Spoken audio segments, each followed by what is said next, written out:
Bonsoir, bienvenue sur les Headline News.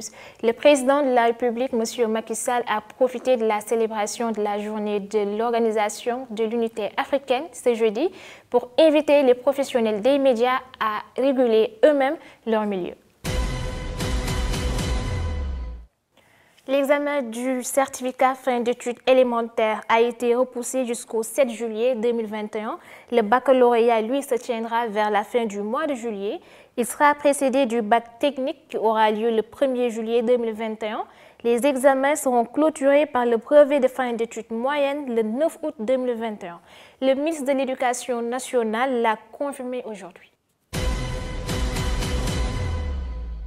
Crise malienne, une semaine de grève fait perdre à l'économie du pays 20 milliards de francs CFA. Cette grève, nous dit Mokhtar Bari de la Voix de l'Amérique, risque d'être illimitée à partir d'aujourd'hui. La grève enclenchée par l'Union nationale des travailleurs du Mali, UNTM, depuis ce lundi 17 mai, suit son cours. Cette grève qui sert de levier pour mettre la pression sur le gouvernement de la transition fait suite à la lenteur dans la mise en application des procès-verbaux de conciliation des précédents débrayages. Une grève bien suivie par les travailleurs, mais lourde de conséquences, avec des pertes estimées à une vingtaine de milliards. Le gouvernement a pris à la légère nos revendications depuis le début. À la limite, ça frôle le mépris parfois. Vous ne pouvez pas, nous en tant que syndicat, on ne peut pas comprendre qu'on dépose un préavis de grève et qu'on nous reçoit à chaque fois à 2 jours de la fin du préavis de grève. Ça, c'est un mépris. Pendant l'observation de la grève, qu'on a dissous le gouvernement. Donc, c'est ce qui n'est pas censé. Normalement, on devrait maintenir le gouvernement jusqu'à ce que l'on gère ce préavis, mais on ne dissout pas un gouvernement en pleine grève. Depuis le vendredi 14 mai, le Mali est sans gouvernement.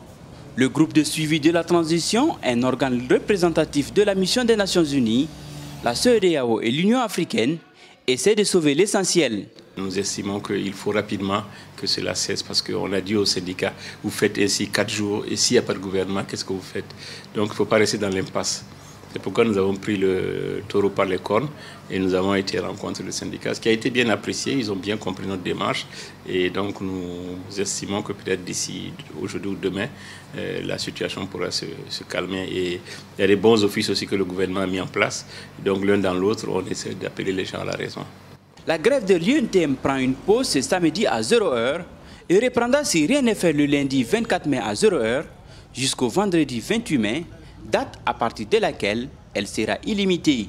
Mokhtar Bari pour VOA Afrique, Bamako.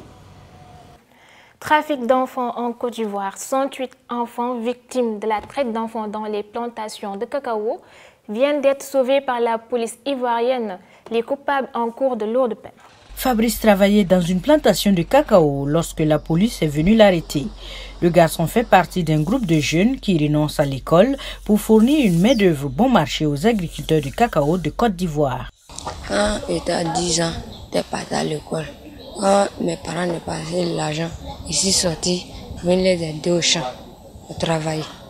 L'opération de la police de Soubré, largement médiatisée, intervient alors que le pays d'Afrique de l'Ouest fait face à de plus en plus de voix qui s'élèvent contre l'exploitation des enfants dans les champs de cacao. Il y a longtemps qu'on sensibilise, mais tant qu'on ne donne pas un signal fort, on puisse sanctionner un parent qui emploie son enfant à des travaux dangereux, ça va toujours continuer. Donc il faut qu'on donne des signaux. Selon le groupe de recherche NORC de l'Université de Chicago, près de 800 000 enfants étaient impliqués dans le travail lié au cacao en Côte d'Ivoire entre 2018 et 2019. Outre les descentes de police, un travail régulier est effectué dans les campagnes par les comités locaux de protection de l'enfance. Nous accueillons les enfants avec beaucoup de sourires pour les mettre en confiance, des échanges aussi. Et nous faisons une écoute initiale. Cette écoute nous permet de déceler si l'enfant est en situation de traite ou pas, en situation de travail ou pas. Après cela, s'il est avéré en situation de traite ou de travail, nous engageons une médiation qui permet de rechercher des familles. Selon le procureur de Soubré, Alexandre Koné, la Côte d'Ivoire construit au cours des 10 dernières années un arsenal légal pour punir l'esclavage et la traite des enfants, des amendes et des peines de prison allant de quelques mois à la réclusion à perpétuité. Quelques 300 personnes ont été condamnées pour traite d'enfants selon la Commission nationale de surveillance et environ 2000 enfants ont été retirés des plantations de cacao depuis 2019. Exploiter des enfants, surtout ceux n'ayant pas encore l'âge de travailler, est un acte de barbarie. Chers amis, je vous propose une chanson du musicien Babs Fass Diom qui a levé la voix contre le travail des enfants en Côte d'Ivoire.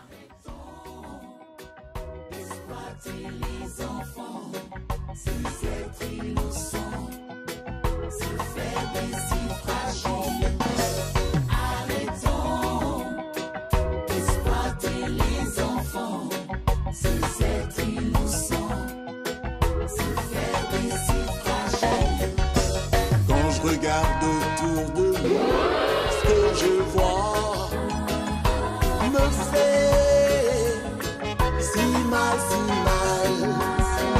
Des tout petits qui ne comprennent rien à la vie, martyrisés, primés, opprimés. Faut mettre fin à tout ça, ces enfants. Chers amis, c'était les Headline News. Merci de nous avoir suivis. Restez sur BNews car l'info continue. Bon week-end.